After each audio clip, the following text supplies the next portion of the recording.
요한복음을 우리가 마지막에 같이 나눌 수 있다라고 하는 것이 참 큰 의미가 있다라고 생각이 되고, 성경 전체를 종합해서 아마 한 절로 요약하자면 여러분 잘 아시는 요한복음 3장 16절이 되지 않겠나 하는 생각을 갖게 됩니다. 그래서 어떻게 보면 복음의 시작과 끝이 요한복음 속에 담겨져 있지 않는가 하는 생각을 갖게 됩니다. 그래서 오늘 우리가 요한복음을 한번 정리해보고 전체적인 이야기들을 마무리하도록 하겠습니다. 요한복음 하면 가장 익숙한 복음이시죠. 요한복음의 이야기는 아마 교회 다니지 않는 분들도 한두 번씩은 들어보셨을 만한 내용들이 이 요한복음 속에 담겨져 있습니다. 그래서 요한복음을 사실 접하는 것은 그렇게 어렵지 않습니다. 그래서 제일 먼저 신앙생활을 하는 분들에게 우리가 추천하는 복음서가 요한복음인데요. 솔직하게 말씀드리면 요한복음은 읽으면 읽을수록 어렵습니다. 굉장히 익숙한 이야기인데 요한복음은 읽으면 읽을수록 이게 쉬운 게 아니구나 라고 하는 걸 경험하게 됩니다. 그래서 처음 신앙생활을 하시는 분들에게 이 요한복음의 스토리는 굉장히 친근하게 다가갈 수 있지만 동시에 신앙생활을 오래 하셨던 우리가 요한복음을 계속해서 이렇게 씹으면서 요한복음을 읽어보면 이렇게 심오한 이야기였나? 라고 하는 걸 다시 한번 깨닫게 되는 거죠. 그만큼 이 요한복음의 가치는 굉장히 탁월하다 이렇게 이야기할 수 있습니다. 물론 모든 성경이 다 그 가치로 치면 비교할 수 있는 게 없지만 특별히 요한복음이 가지고 있는 그 심오함과 가치는 더 깊지 않나 하는 생각들을 갖게 됩니다. 요한복음을 두 개의 키워드로 정리하자면 영생과 믿음, 영생과 믿음. 요한복음이 이야기하려고 하는 걸 한마디로 얘기하면 믿고 영생을 얻자. 이게 요한복음의 주제입니다. 그러니까 요한복음에서 발견해야 되는 중요한 두 개의 키워드는 영생이라고 하는 거고, 또 하나는 그걸 어떻게 얻을 수 있냐 이거죠. 그게 바로 믿음이다. 이렇게 이야기하고 있습니다. 자, 그래서 그 안의 내용을 제가 한번 읽어보겠습니다. 요한복음은 그리스도의 신성과 성육신, 하나님 아버지와 예수님과의 관계, 그리스도를 믿는 믿음의 중요성에 초점을 맞춘 심오한 메시지와 함께 단순한 구조로 인해 가장 사랑받는 복음서인 동시에 다른 언어를 번역되는 첫 번째 성경이 되기도 한다. 자, 어려운 내용은 아니죠. 단순한 구조이기 때문에 모든 사람들에게 다 친근하게 다가가요. 그런데 메시지 자체는 그렇게 가볍지 않습니다. 왜냐하면 요한복음의 메시지가 처음에 굉장히 철학적인 접근으로 시작합니다. 당시에 헬라 세계가 굉장히 중요하게 생각했던 게 철학이었거든요. 그래서 철학적인 개념, 철학적인 논리 이런 것들을 굉장히 중요하게 생각하는 헬라 세계 속에서 어떻게 복음을 전할 수 있을까라고 하는 관심을 가지고 쓰여졌기 때문에 굉장히 철학적인 깊이가 있는 내용이 바로 이 요한복음입니다. 그렇기 때문에 읽으면 읽을수록 굉장히 심오하고 쉽지 않다라고 하는 걸 발견하게 된다라고 하는 것이죠. 그러나 그 메시지 자체가 워낙 간결하고 우리에게 주는 이펙트가 워낙 크기 때문에 복음서 중에 가장 많이 사랑받는 복음서가 요한복음이다라고 하는 거죠. 자, 기록자를 보실까요? 기록자는 사도 요한입니다. 사도 요한.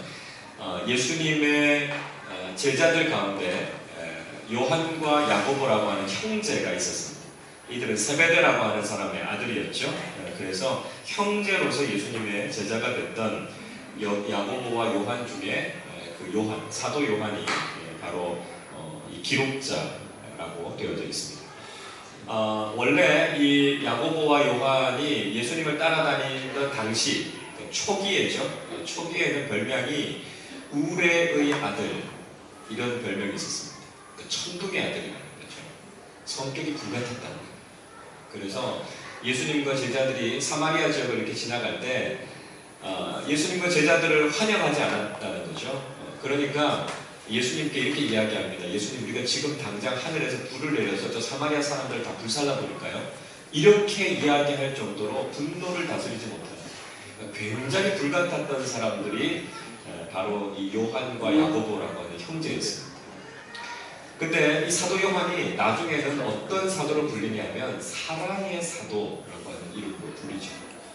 그래서 요한복음 읽어봐도 그렇고 요한서시, 요한 1서, 2서, 3서를 읽어봐도 그렇고 사랑하는 자들아, 사랑에 대해서 이야기하는 것들이 굉장히 많이 나오는 걸 볼 수 있습니다.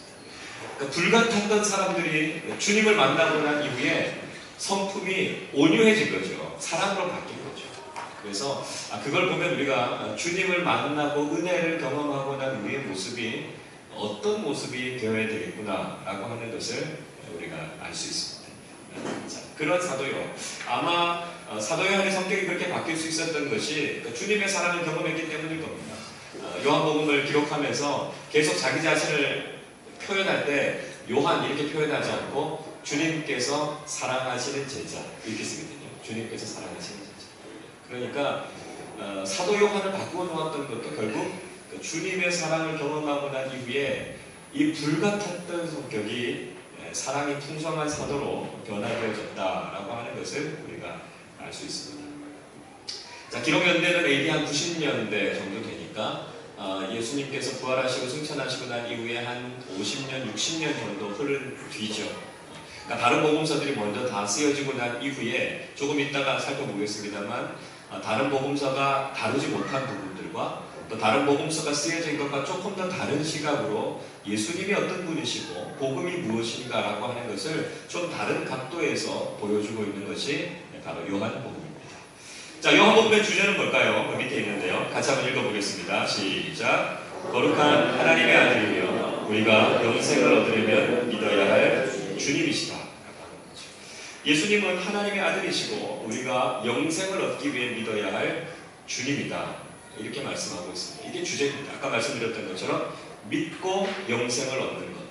그리고 그 믿음의 대상은 바로 하나님의 아들이신 예수 그리스도시다 라고 하는 것을 선명하게 이 요한복음이 보여주고 있습니다. 자, 요한복음의 가장 핵심적인 구절, 요한복음 3장 16절도 중요합니다만 요한복음의 기록의 목적을 요한복음 20장 31절에서 분명히 밝혀놓고 있습니다. 자, 요한복음 20장 31절 같이 읽어보겠습니다. 오직 이것을 기록하는 너희로 예수께서 하나님의 아들 그리스도이심을 믿게 하려 하며 또 너희로 믿고 그 이름을 힘입어 생명을 얻게 하려 함이니라.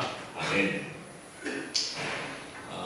점심 먹고 오셨기 때문에 졸립니다. 그래서 제가 자꾸 이렇게 읽으라고 말씀드릴 겁니다.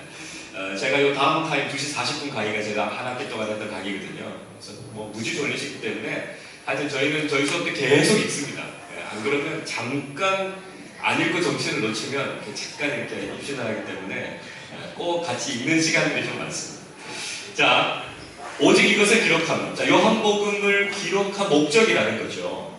하나님의 아들, 예수께서 하나님의 아들 그리스도이심을 믿게 하려 하며, 이게 1번 믿음.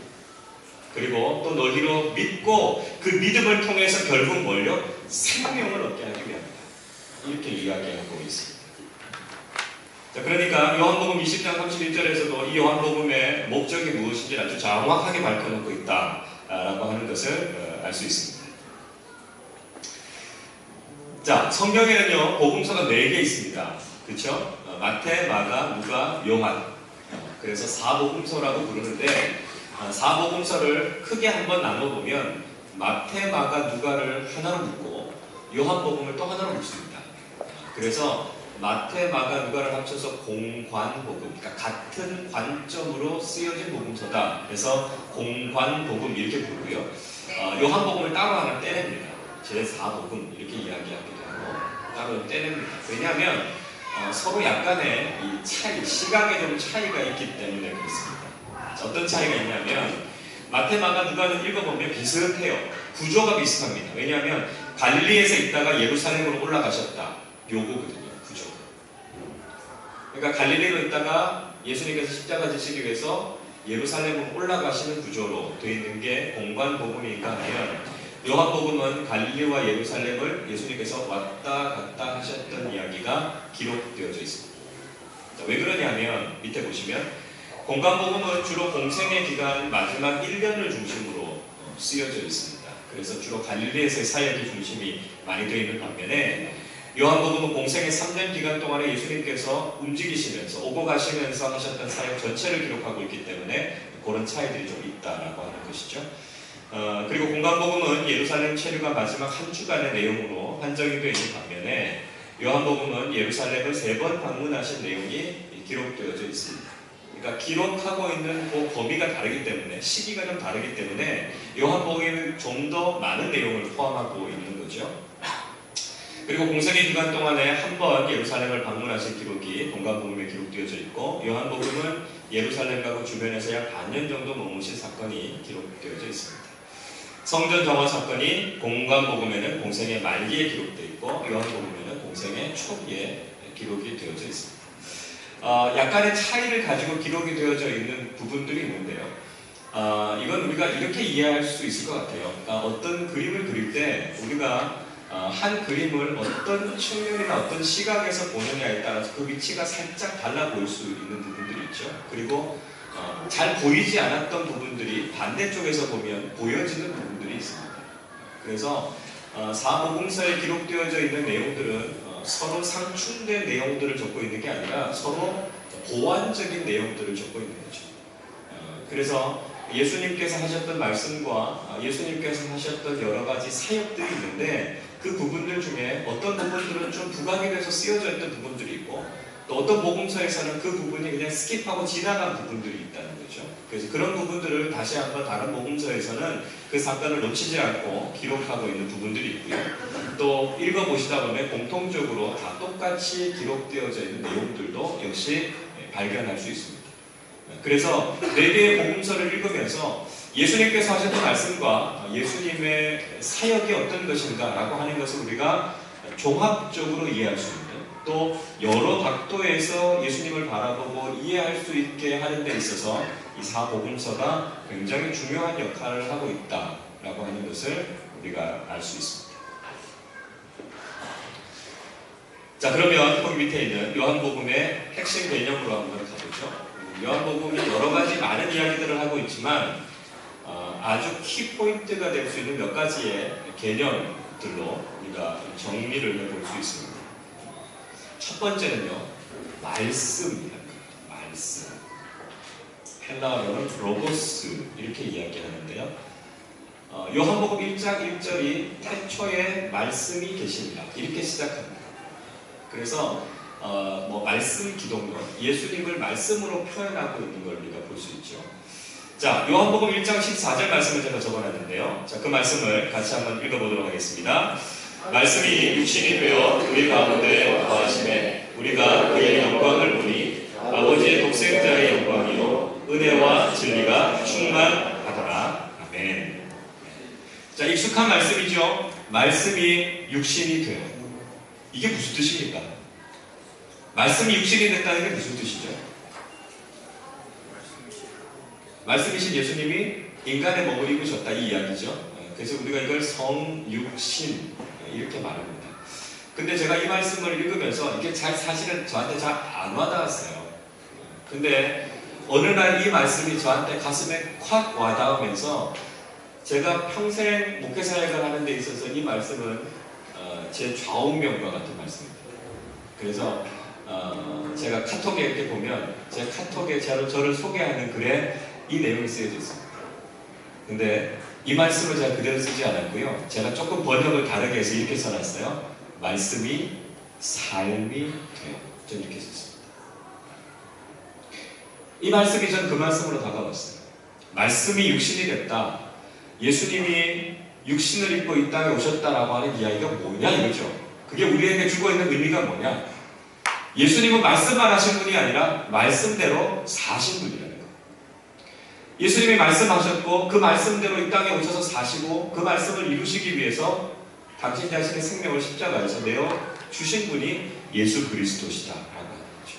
그러니까 예수님이 성육신 하셨다라고 하는 의미는 뭐냐면 결국 예수님은 말씀대로 사신 분이다. 여러분 이 말씀이 도전이 되세요? 저는 굉장히 도전이 됩니다. 무서워요, 이 말씀이. 제가 목회자로서 여기서 말씀을 선포하는데 그 말씀이 내 삶이 된다라고 하는 것은 목회자인 저에게는 일평생 짊어지고 가야 될 십자가입니다. 그렇지만 포기할 수 없는 십자가죠. 하나님의 말씀이 선포되어지고 그 말씀이 내 삶 속에서 드러나는 삶을 살 때 그게 정말 우리가 하나님의 말씀을 따라 사는 사람들이 될 수 있다는 거죠.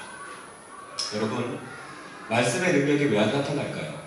저는 우리가 이 말씀을 삶 속에 실천하지 않았기 때문이라고 생각합니다. 우리가 말하지만 말한 대로 살지 않아요. 여러분, 그렇다면 절대로 말씀의 능력은 나타나지 않습니다. 말씀의 능력은 말씀이 삶이 될 때 나타나는 겁니다. 예수님께서, 말씀이신 예수님께서 인간의 몸을 입고 이 땅에서 그렇게 사셨어요. 그래서 예수님은 우리의 구원자가 되시고 주님이 되셨다라고 하는 거죠. 그리고 주님을 따라서 살아야 하는 우리를 향해서 이 말씀으로 도전하고 계십니다. 말씀이 우리의 삶이 될 수 있겠냐는 거죠. 우리가 말씀을 들은 대로 이 말씀을 실천하며 살 수 있겠냐라고 하는 것이죠. 이것이 바로 말씀이신 예수 그리스도께서 오늘 우리에게 도전하고 계시는 매우 중요한 도전이다라고 하는 겁니다. 자, 14절 뒷부분 한번 가보십시오. 예수님을 설명하면서 이렇게 설명해요. 은혜와 진리가 충만하더라. 이렇게. 예수님을 설명할 때 이 두 가지가 같이 가는 거예요. 은혜와 진리가 예수님 안에 같이 있는 두 가지가 다 같이 있어야 되는 거예요. 자, 만약에요, 은혜는 있는데 진리가 없으면 어떻게 됩니까? 그러면 우리가 바른 길로 인도할 수가 없는 거죠. 자, 우리가 흔히 뭐 교회에서 일을 하면서 그런 얘기를 해요. 아유, 은혜롭게 하죠. 은혜롭게 하죠. 여러분, 그것만 갖고 다 되는 게 아닙니다. 은혜롭게 해야 되지만 일은 바르게 해야 되는 거예요. 그래서 은혜는 있는데 진리가 없으면 우리가 바른 일을 할 수가 없습니다. 반대로요, 은혜는 없고 진리만 있으면 어떻게 됩니까? 은혜는 없고 진리만 있습니다. 그러면요, 상처입니다. 진리는 날카로운 거거든요. 그러니까 하나님의 말씀을 진리라고 이야기하는데 그 말씀은 에베소서 6장의 말씀에 보면 성령의 검이다 이렇게 이야기합니다. 그러니까 말씀은 칼이라는 얘기예요. 진리의 말씀은 칼이라는 거죠. 그래서 말씀을 들으면 여러분 찔림을 받습니다. 그렇죠? 왜 그러냐면 죄인된 우리의 본성을 말씀이 찌르거든요. 진리는 찌른단 말이죠. 그러니까 은혜가 없이 진리만 있으면 찔리고 상처를 받아요.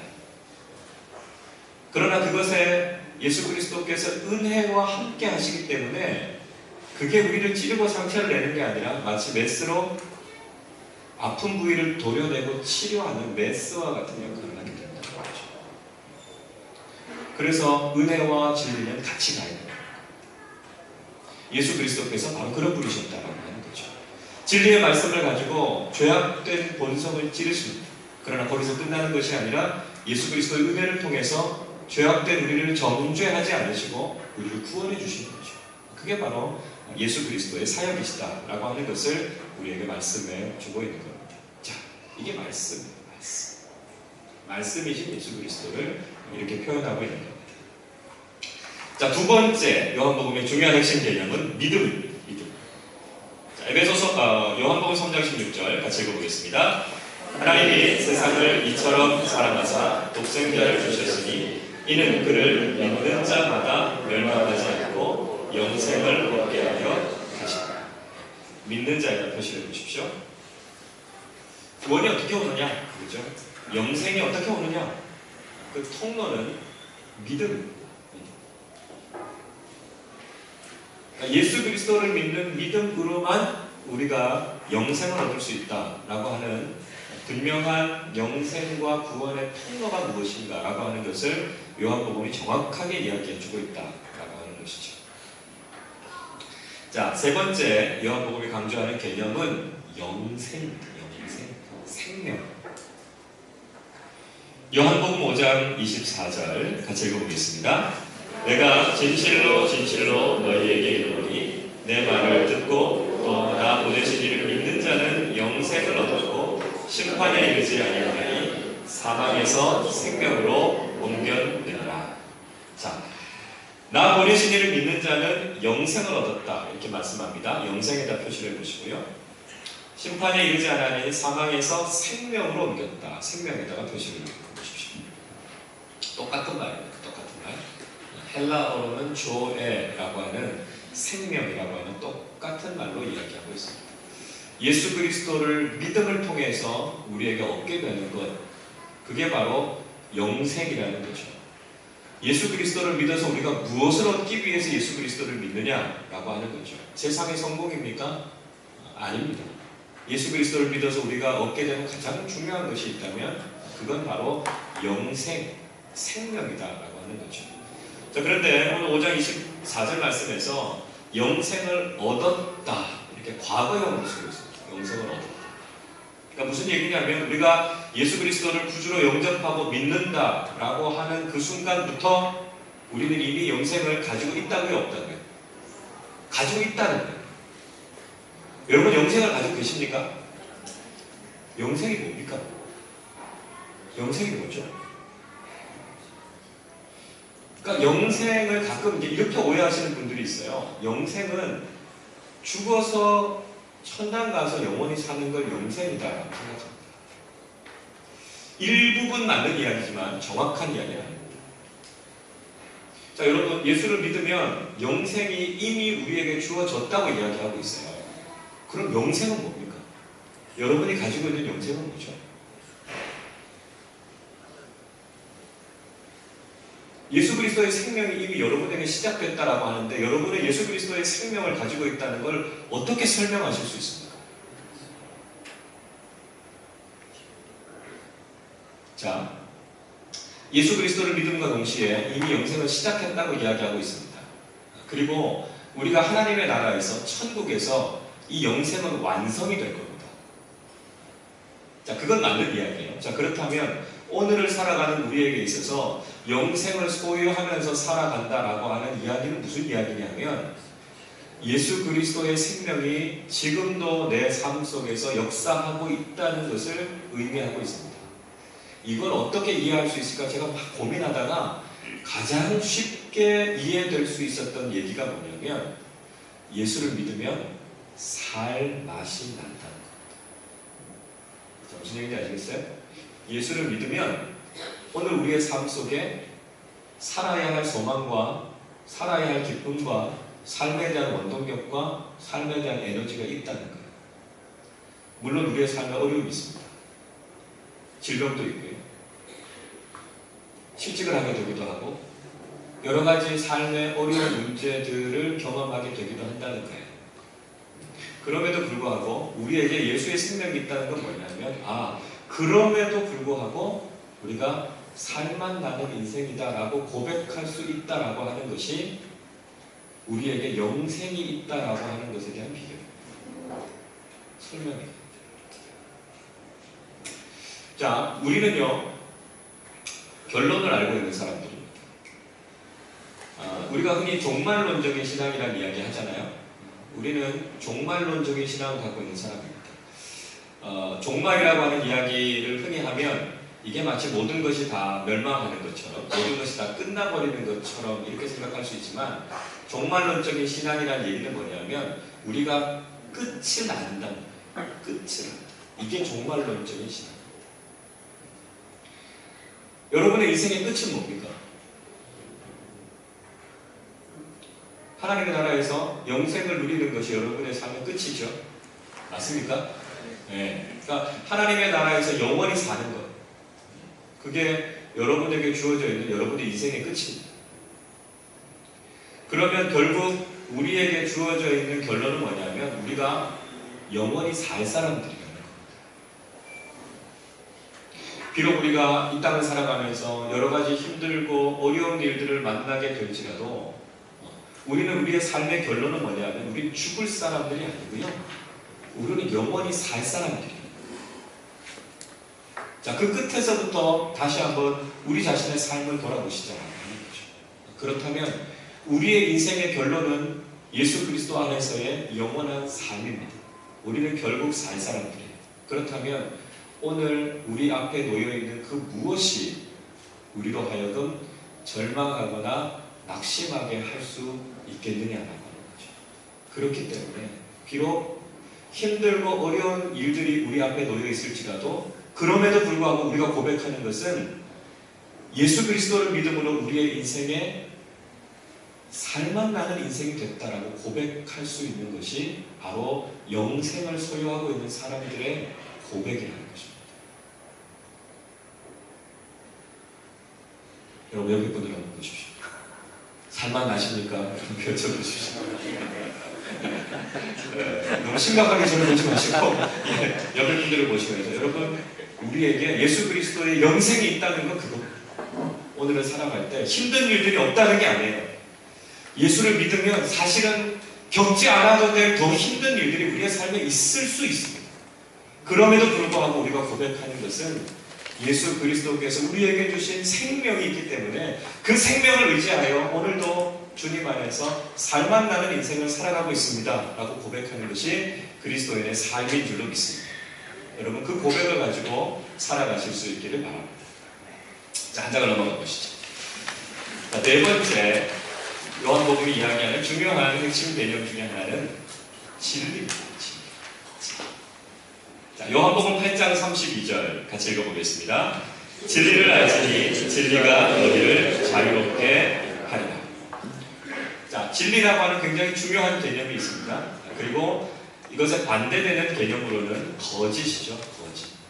그래서 요한복음 8장의 말씀을 읽어보면 예수 그리스도의 말씀, 예수 그리스도는 진리이시다, 예수 그리스도는 진리의 빛이시다 라고 하는 이야기를 합니다.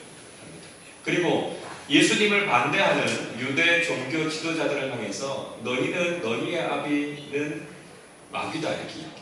왜냐하면 마귀는 거짓을 일삼는 존재이기 때문에 그렇다라고 하는 거죠. 그래서 우리가 진리 안에 거하는 것, 그것이 중요하다라고 하는 이야기를 계속해서 하고 있습니다. 그러니까 여러분 우리가 우리의 삶을 살아가면서 진리를 따라 살아가는 것이 굉장히 중요합니다.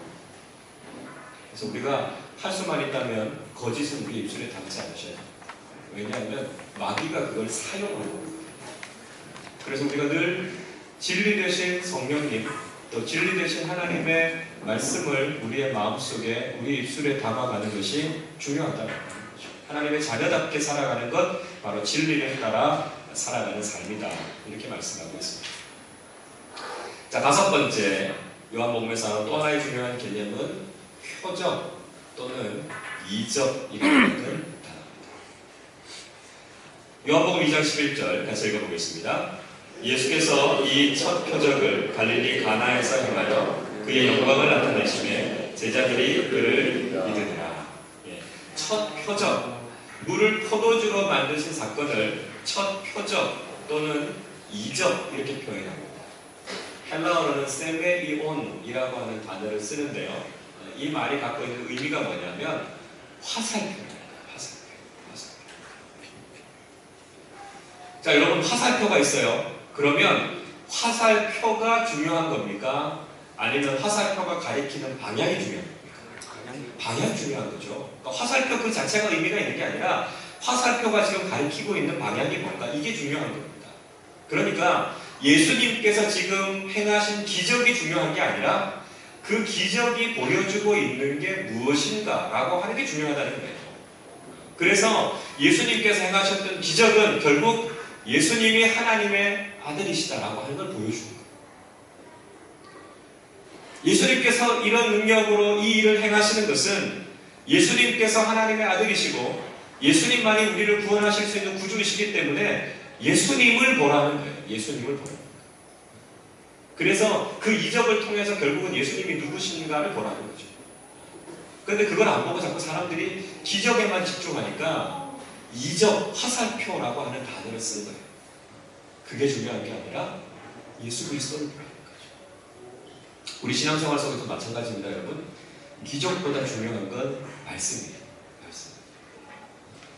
기적에 현혹되는 게 아니라 물론 때로는 우리의 신앙생활 속에서 이런 기적들을 그런데 기적 그 자체에 머물러버리면 우리의 신앙이 왜곡될 수 있다는 거죠. 그래서 항상 기적보다 더 중요한 건 말씀입니다. 그래서 때로는 우리의 삶 속에 어떤 초자연적인 현상이나 기적을 경험했을지라도 그걸 판단하는 기준은 뭐냐면 기록된 하나님의 말씀입니다. 여러분이 신앙생활 속에서 아마 여러 가지 체험들을 하게 되실 수 있을 거예요. 그런데 그 체험이 아무리 강력하더라도 그 체험이 정말 하나님이 주시는 것인가 아닌가를 분별하는 기준은 말씀입니다. 아무리 분명한 것, 아무리 신기한 걸 경험하셔도 말씀과 어긋나가면 여러분이 가지신 체험을 버리십니다. 그게 기준입니다. 그래서 여러분의 삶 속에 일어나는 일들이 하나님의 말씀, 예수 그리스도를 향해서 가고 있는가 아닌가라고 하는 게 중요한 거지 기적 그 자체가 중요한 게 아니다. 그래서 우리가 기적 때문에 말씀을 놓치면 안 되고요. 기적 때문에 예수 그리스도를 놓치면 안 된다라고 하는 겁니다. 그래서 요한복음은 기적이라고 하는 표현을 이렇게 표적이나 이적이라고 하는 단어로 썼다라고 하는 거죠. 그래서 그걸 통해서 그것 자체에 얽매이는 것이 아니라 그것을 일으키시는 예수 그리스도가 누구신가라고 하는 걸 보라라고 하는 것이죠.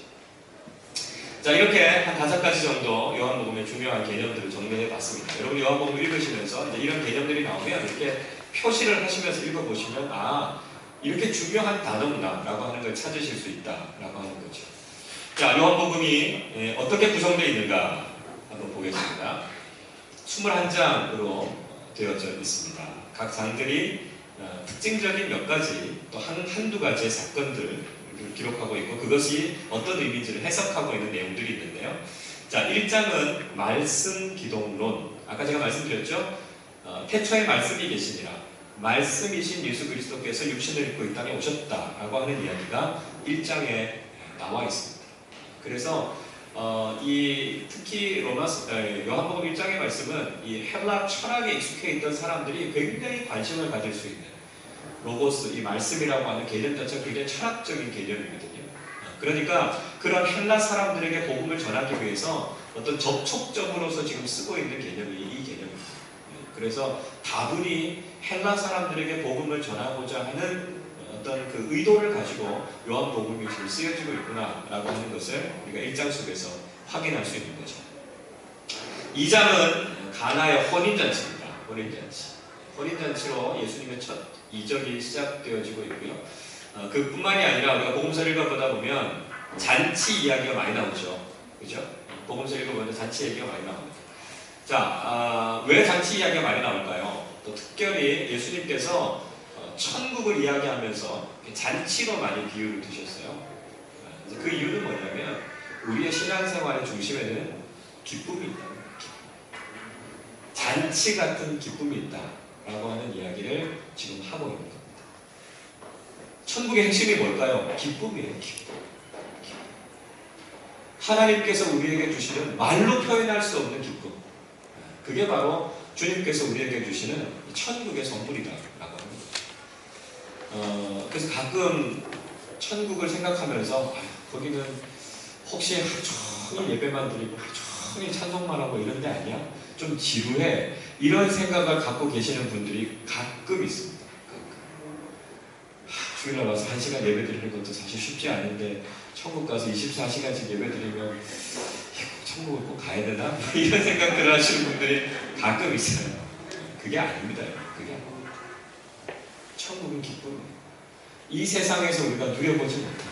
마치 이 세상의 꼴로 표현을 해보면, 비유를 해보자면 천국의 기쁨은 마치 우리의 일상생활 속에서 늘 넘치도록 있는 잔치 같은 기분이다 이거죠. 그래서 우리가 그 마음을 가지고 하나님의 나라를 사모하면서 살라라고 하는 이야기로 잔치 비유를 두고 있는 겁니다. 그래서 이것은 하나님께서 우리에게 주시기 원하시는 그 기쁨, 그게 어떤 것인가 라고 하는 것을 우리에게 보여주고 있다라고 하는 거죠. 3장은 니고데모 얘기입니다. 4장은 사마리아 여인 이야기입니다. 3장과 4장을 읽어보시면 전혀 반대되는 두 인물이 나옵니다. 니고데모는 사내들인이라고 하는 70명의 공의회, 그러니까 유대에서 최고의 의결기관, 종교적인 또 사법적인 최고의 의결기관이 사내들인 공의회거든요. 그 70명 중에 한 명인 권력과 부와 모든 것을 다 갖고 있었던 아주 대표적인 인물이 니고데모고요. 사마리아 여인은 가장 천시 같던, 그리고 사생활이 좀 이렇게 좀 지저분했던 여인의 이야기가 사마리아 여인입니다. 니고데모는 밤에 예수님을 만났고 사마리아 여인은 한낮에 예수님을 만났죠. 그러니까 전혀 반대되는 사건을 3장과 4장 속에서 기록해서 보여주고 있고, 또 또 전혀 반대되는 배경에 있었던 사람이 예수님을 만나서 그 인생이 변화됐다라고 하는 이야기를 하고 있는 것은 모든 사람에게 그 어떤 지위나 그 어떤 위치에 있는 사람이든지 간에 모든 사람에게 예수 그리스도는 필요하다는 걸 보여주고 있습니다. 누구에게나 예외가 없다는 거예요. 모든 사람에게 다 예수 그리스도는 그들의 인생을 바꾸어 주시는 구주가 되신다라고 하는 것을 이 3장 4장이 우리에게 보여주고 있는 내용입니다. 5장은 베데스다 연못에서의 치유 사건을 이야기하고 있습니다. 베데스다 연못의 치유 사건. 원래는 이 베데스다 연못이 이렇게 동요를 일으키면 천사가 들어가서 물이 동하면 그 중에 제일 먼저 들어가는 사람이 치료를 받게 된다라고 하는 게 베데스다의 전설입니다. 베데스다의 전설. 자, 베데스다라고 하는 말은 은혜의 집이라는 얘기예요. 그러니까 거기 찾아가면 은혜가 있다는 거죠. 근데 여러분 한번 생각해 보십시오. 베데스다 연못이 꽤 크거든요. 지금 우리 이 제2식당 크기보다 더 큽니다. 근데 그 주변에 이 전설을 이야기를 들은 사람들이 환자들이 빽빽하게 몰려 있어요. 그리고 그 중에 물이 동할 때 딱 한 사람만 들어가서 치유함을 받는다. 물이 동하면 어떤 일이 일어나겠습니까? 난리가 나겠죠. 서로 먼저 들어가겠다고 싸우고 난리가 나겠죠. 어떻게 운이 좋아서 먼저 들어간 사람은 치유를 얻게 되겠지만 나머지 수백 명의 사람들은 그곳에서 은혜가 아니라 좌절을 경험하는 곳이 베데스다입니다. 그러니까 이름에 걸맞지 않는 거죠. 은혜의 집이 아니죠. 그런데 바로 그 베데스다에 예수님이 찾아오셨습니다. 그리고 그 연못이 동할 때 거기에 들어가지 않더라도 예수 그리스도를 만나고 믿음으로 주님 앞에 나아갔던 그 38년 된 병자가 자신의 질병을 치유함을 받는 것을 통해서 예수님이 오시는 곳이 베데스다구나 라고 하는 것을 예수님이 깨닫게 해주신 거죠. 예수님이 가시는 곳마다 풍성한 은혜가 있는 거예요. 베데스다는 예수님이 오시기 전까지는 절대로 베데스다일 수가 없는 거죠. 그죠? 그 동하는 물에 먼저 한번 들어가기 위해서 악의 다툼을 벌이고 있는 그 현장이 은혜의 집입니까? 지옥의 또 다른 모습이죠. 주님이 없으면 아무리 인간적으로 거기에 은혜를 구하고 어떤 하나님의 역사를 구한다 할지라도 그건 정말 은혜의 집이 될 수 없다는 거예요. 그런데 예수님께서 그곳을 찾아가셨을 때 비로소 예수님을 통해서 그곳에 풍성한 은혜가 있게 됐고 예수님이 계시는 그곳이 베데스다, 은혜의 집이 될 수 있다라고 하는 것을 주님께서 보여주신 겁니다. 6장은 생명의 떡 얘기입니다. 이거 조금 이따가 제가 얘기하겠습니다. 7장 생수의 강, 이건 성령을 이야기합니다. 우리가 성령 충만함을 경험하게 되면 생수의 강이, 생명수가 우리의 삶에 넘쳐나게 되어서 아까 말씀드린 것처럼 살만 나는 인생을 살게 된다라고 하는 것이죠. 성령이 없이는요, 우리가 살만 나는 인생을 살 수 없습니다. 예수 그리스도의 생명이 우리 안에 풍성하게 넘칠 수 없다는 거죠. 그런데 우리가 성령 안에 거하면, 성령 충만한 삶을 살면 생수의 강이 터져나는 것처럼 생명수가 터져나게 되고요. 그래서 우리의 삶에 여러 가지 힘들고 어려운 상황들이 있을지라도 예수 그리스도의 생명이 살만 나는 인생이 우리의 삶 속에서 경험되어진다라고 하는 겁니다. 자, 8장 가늠한 여인입니다. 가늠한 여인. 중요한 건 주님이 정죄하지 않으셨고 용서하셨다는 겁니다. 죄가 없다는 게 아니에요. 죄는 있어요. 그런데 죄인이라고 주님이 낙인을 찍지 않으셨다고 하는 거죠. 이게 중요합니다. 그러니까 우리가 예수를 믿고 구원을 받았다는 얘기는 의로운 사람이라는 뜻의 의인이 아니라 의롭다고 칭함을 받았다는 거죠. 그러니까 우리의 본질은 죄인입니다. 그런데 하나님께서 예수 그리스도의 보혈을 통해서 우리의 죄를 더 이상 묻지 않으시겠다는 거예요. 그래서 우리가 구원받는 겁니다. 우리가 지금 이렇게 교회에 나와 있다고 해서 우리가 의로운 사람이 아니라는 거예요. 여러분, 그러니까 구원파의 속임수에 빠지시면 안 됩니다. 구원파는 우리가 의로운 사람이라고 가르쳐요. 그러니까 회개하면 아직 구원을 못 받은 거다 이렇게 이야기하는 건 잘못된 겁니다. 우리는 아직 죄인입니다. 그러나 의롭다고 인정함을 받았을 뿐이고요. 예수님께서 저와 여러분을 향해서 정죄하지 않으셨다고요. 죄인이라고 낙인을 찍지 않으셨고 우리의 죄를 하나님 앞에서 고발하지 않았기 때문에 우리가 구원을 받는 겁니다. 그게 흔들리시면 안 됩니다. 아시겠죠? 분명히 구분하셔야 됩니다. 그래서 우리는 여전히 죄인이지만 가늠한 여인은 분명히 죄를 지었지만 예수님께서 죄가 없다고 얘기하지 않으셨어요. 내가 너를 정죄하지 않는다. 내가 너를 죄인이라고 낙인을 찍지 않겠다는 거예요. 그래서 용서함을 받은 거죠. 그래서 우리가 구원을 받은 겁니다. 그렇기 때문에 여전히 죄인인 우리가 하나님께서 우리의 죄를 정죄하지 않으신 은혜 때문에 우리가 구원을 받는 거예요. 그게 우리의 실존입니다. 실존. 죄인이지만 동시에 의롭다고 인정함을 받은 죄인이다. 의로운 사람이 아니다라고 하는 겁니다. 자, 9장은 실로암 이야기하고 있습니다. 매일의 눈을 뜨게 해주시죠. 그래서 진짜 본다는 게 무슨 의미인지 이야기하고 있습니다. 육신적으로 시각을 갖고 있다고 해서 다 보는 게 아니라 다 보는 게 아니라 우리가 영적인 시야가 띄어져 있어서 보이지 않는 것을 볼 수 있는 영적인 눈이 띄어져 있는가라고 하는 것을 우리에게 질문하고 있습니다. 자, 10장 선한 목자 좀 이따 설명하겠습니다. 10분 남았는데 갈 길은 멀고 그렇습니다. 네, 자, 좀 빠른가요 제가? 괜찮으신가요? 네. 점수 잘 되시죠? 네. 자, 11장 나사로를 살리신 사건이 나옵니다. 예수님께서 예루살렘에서 한 3km 정도 떨어져 있는 가까운 마을인 베다니에 예수님이 특별히 사랑하셨던 세 남매가 살고 있었습니다. 근데 그 중에 나사로가 병들었다는 이야기를 들었어요. 여러분, 사랑하는 사람이 병들었다고 얘기를 들으면 여러분 어떻게 하시겠습니까? 즉시 달려가시겠죠. 그렇죠? 모든 일을 다 제쳐놓고 달려가야 되는 게 정상입니다.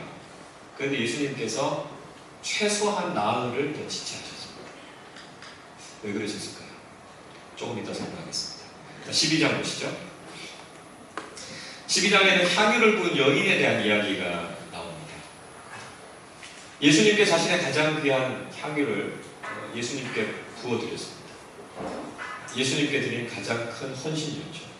제자들이 보기에는 낭비처럼 보였습니다. 여러분, 우리가 신앙생활 한다는 게 세상적인 눈으로 보면 낭비처럼 보일 수 있다는 거죠. 그럴 수 있다는 거예요. 그러나 예수님께서 그 헌신을 받아주셨습니다. 그리고 그것은 낭비가 아니라 가장 의미 있고 가장 가치 있는 일이다 라고 하는 것을 말씀해 주셨습니다. 예수님의 장례를 준비한 것이다. 예수님이 그렇게 의미 부여를 해주십니다. 이 여인은 자신이 하고 있는 일이 뭔지 몰랐습니다. 이게 예수님의 장례를 준비하는지도 몰랐고 이 여인의 이야기가 이렇게 2000년이 지나서까지 이 자리에서까지 회자되리라고 이 여인은 절대로 기대하지 않았습니다. 이 여인은 알지 못하고 주님께 드렸던 헌신이었지만 예수님께서 그 헌신에 의미를 부여해 주셨고 결국 그 헌신이 늘 가장 귀한 헌신의 모델로 2000년 동안 사람들의 입에 회자되어졌다라고 하는 것이죠. 여러분, 우리가 주님 앞에 드리는 것이 때로는 낭비처럼 보여질 수 있습니다. 왜 내가 이렇게 헌신하는지 잘 모를 수 있습니다. 그러나 우리가 그 이유와 그 의미를 다 알지 못할지라도 우리가 주님 앞에 드려진 이 헌신을 주님께서 기뻐 받으시고 그것이 얼마나 귀하고 얼마나 가치 있고 얼마나 의미 있는지를 우리에게 깨닫게 해주시는 거죠. 그래서 우리로 하여금 다시 한번 주님 앞에 헌신하는 것이 얼마나 귀한 것인가 하는 것을 말씀해 주고 계십니다. 요한복음 13장은 마지막 만찬, 13장 1절 말씀을 저는 너무 좋아하는데요. 세상에 있는 자기 사람들을 사랑하시되 끝까지 사랑하시되, 이 말씀을 붙잡는 것이 중요해요. 여러분, 우리는 못 믿잖아요. 우리가 주님을 끝까지 사랑할 수 있을까요? 전 자신이 없습니다. 그러나 저는 주님의 말씀을 믿습니다. 나는 때로는 넘어지고 나는 때로 주님을 떠나기도 하고 나는 때로 주님을 실망시켜드리기도 하지만 주님께서 우리에게 약속해 주신 게 뭐냐면 세상에 있는 자기 사람들을 사랑하시되 끝까지 사랑하시되, 저는 이 말씀이 우리에게 주신 구원의 가장 확실한 증거라고 믿습니다. 때로는 우리가 힘이 들어서 손을 놓을지라도 주님은 우리를 끝까지 붙잡고 있다는 거죠. 여러분, 그것이 우리를 천국으로 하나님의 나라로 인도해 주시는 주님의 사랑인 줄로 믿습니다. 이 끝까지 사랑하는 것은요, 가룟 유다까지 가잖아요. 가룟 유다의 발을 씻기시잖아요, 예수님께서. 그리고 가룟 유다와 같이 식탁의 교제를 나누시죠. 나를 배반할 것을 알면서도 끝까지 그 제자까지도 포기하지 않으시고 사랑해 주셨던 주님이시라면 역시 우리도 끝까지 사랑해 주시는 주님이 되신다라고 하는 것을 우리가 확신할 수 있게 되는 거죠.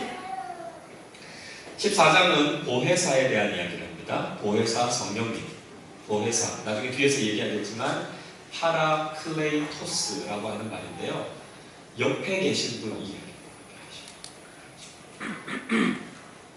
이게 우리에게 굉장히 큰 힘이 되죠.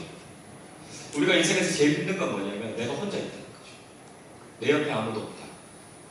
이게 우리에게 있어서는 아마 가장 큰 절망일 겁니다.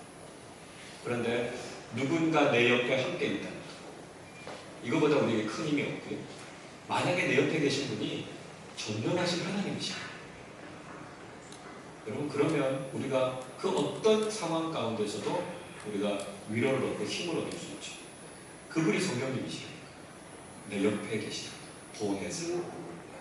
그 성령님이 나와 함께 하시기 때문에 우리가 인생의 힘들고 어려운 가운데서도 하나님을 믿는 믿음의 삶을 살아갈 수 있다라고 하는 것입니다. 자, 16장은 성령은 진리이시다. 진리의 성령님에 대해서 이야기하고 있습니다. 우리가 진리를 붙잡고 살아가는 삶이 중요한데 초대교회 이후로 계속해서 이단들이 판을 치고 있습니다. 여러분 요즘도 우리 주변에 이단들이 굉장히 많은데요. 가끔씩 이단에 빠진 분들을 볼 때 좀 너무 말도 안 되는 이단에 빠져 있는 모습들을 여러분 보면서 좀 의아해 하신 경험들이 있으시죠? 많이 배우신 분들, 또 여러분들처럼 젊은 분들, 사리 분별과 판단력이 있다고 생각되시는 분들이 대체 말도 안 되는 이단에 어떻게 빠질 수 있을까? 여러분 좀 궁금해 보신 적 있으세요? 어떠세요? 그러시죠? 자, 그런데 여러분 우리가 그리스도인이라면, 영적인 사람이라면 이게 이해가 되셔야 됩니다.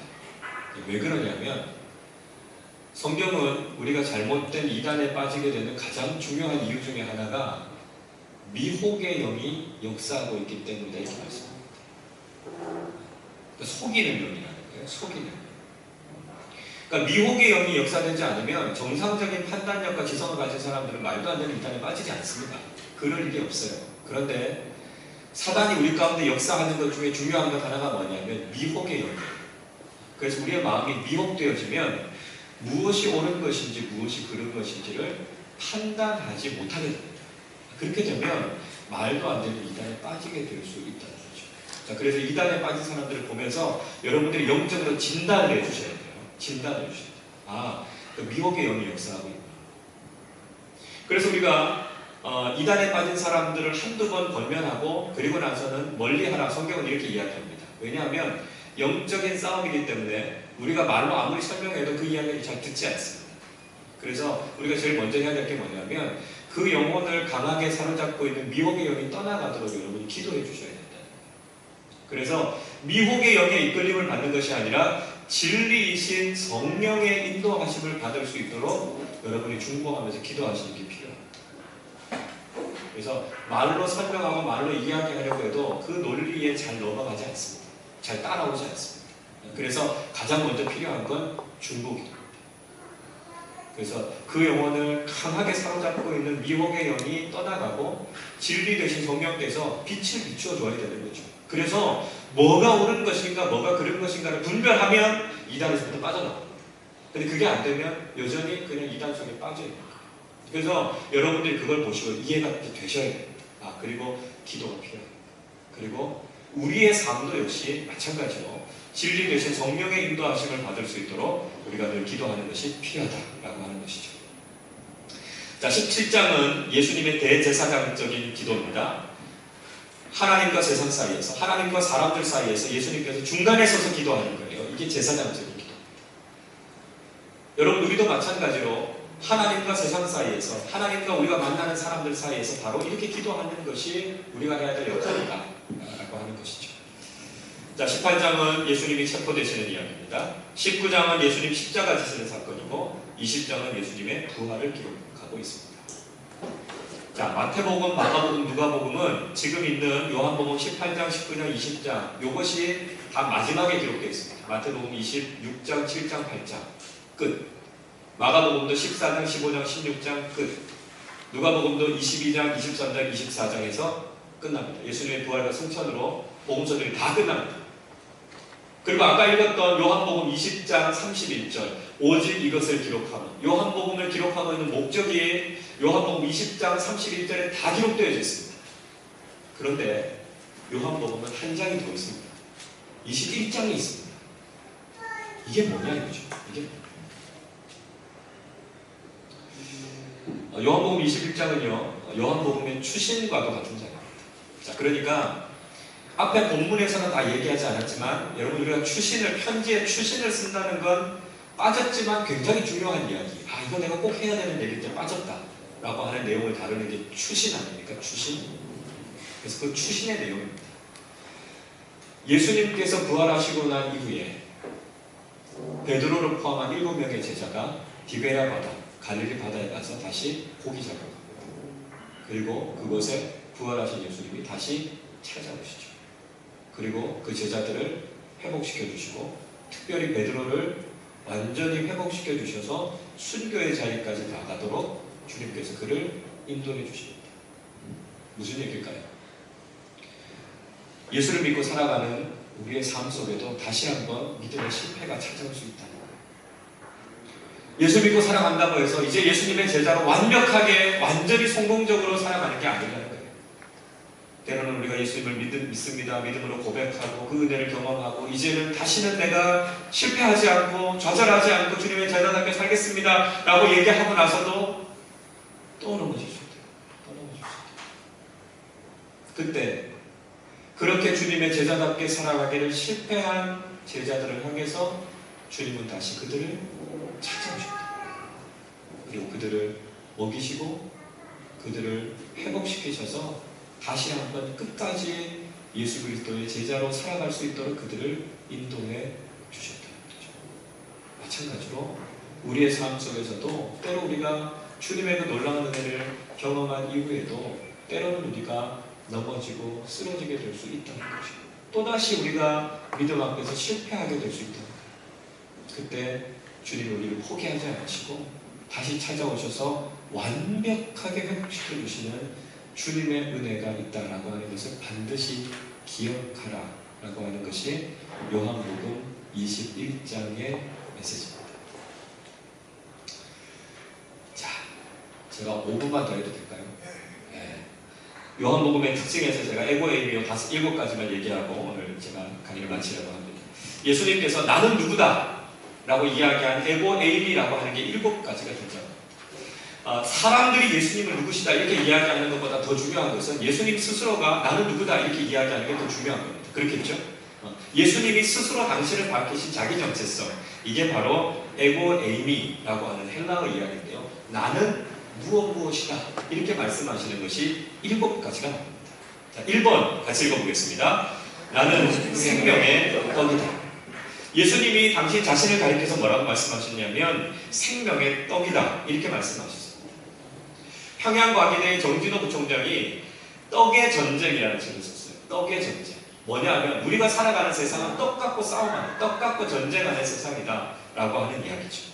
그래서 사람들은 그렇게 이야기해요. 떡을 많이 만들어내면 유능한 사람이다 이렇게. 떡을 많이 가지고 있으면 성공한 사람이다 이렇게. 떡을 많이 먹으면 만족한 삶이다 이렇게 이야기합니다. 그러니까 결국 세상의 논리는 떡 가지고 싸우는 그런 상황 속에서 이 세상이 전개되어지고 있다고 하는 거죠. 근데 예수님이 그게 아니다 이렇게 말씀하시니까 세상의 떡이 중요한 게 아니라 생명의 떡이신 예수 그리스도를 먹고 마실 때 우리의 삶에 진정한 만족과 행복과 기쁨이 있다는 것을 우리에게 말씀해 주고 계십니다. 진짜 떡은 세상의 떡이 아니고요. 진짜 떡은 예수 그리스도라는 거죠.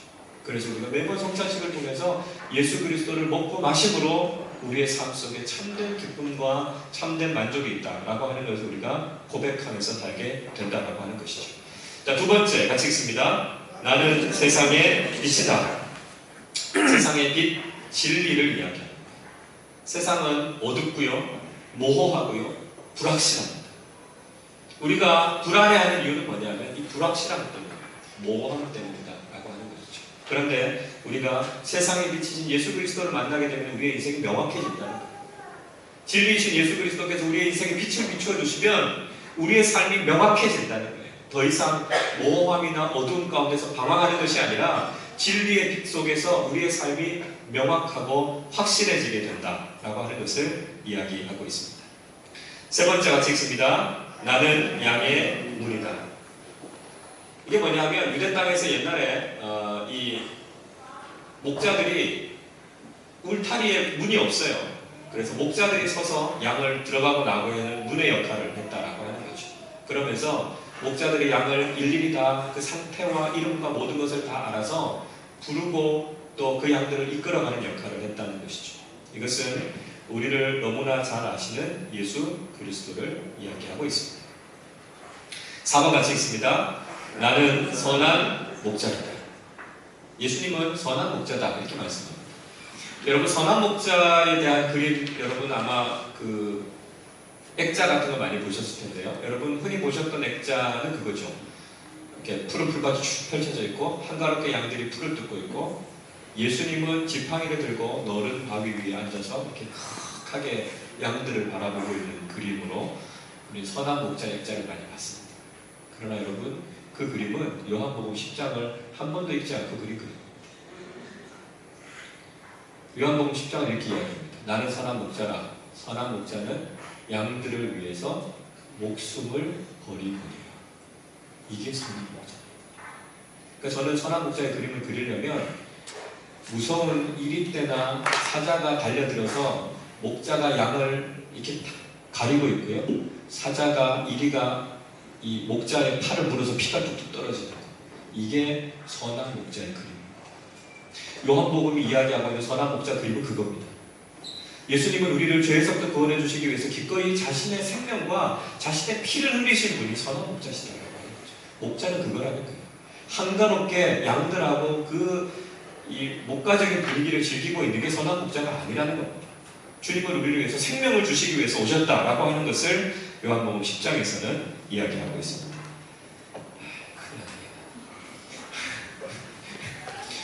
바빠서 그냥 빨리빨리 얘기하는데 큰일 났습니다. 5번 같이 있습니다. 나는 부활이요 생명이다. 아까 말씀드렸던 나사로 이야기입니다. 자, 사랑하는 사람이 아픈데 왜 나흘을 더 지체하셨을까요? 즉각 달려가서 치료해 주셔야죠. 고쳐주셔야죠.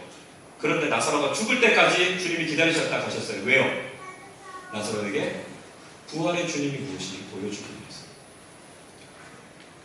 예수를 믿는 사람이 부활하게 된다는 것을 보여주시기 위해서 주님께서는 나흘이나 더 늦게 나사로를 찾아가셔서 그를 죽음에서부터 살려내세요.